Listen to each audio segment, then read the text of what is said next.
রাজনৈতিক মঞ্চে আসতে না আসতেই বিতর্কে জড়ালেন ভারতের দক্ষিণ সিনেমার সবচেয়ে বড় সুপারস্টার থালাপতি বিজয়।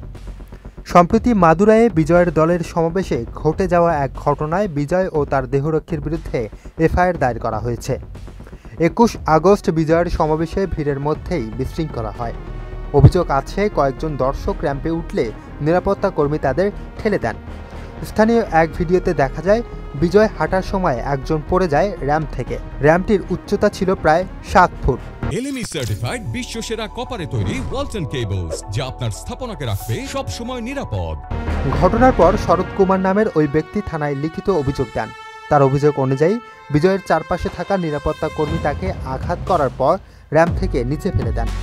ওই অভিযোগের ভিত্তিতে পুলিশ ২৬ আগস্ট বিজয় ও তার দেহরক্ষীর বিরুদ্ধে ভারতীয় দণ্ডবিধির ১৮৯(২), ১৯৬বি ও ১১৫(I) ধারায় মামলা রেকর্ড করেন।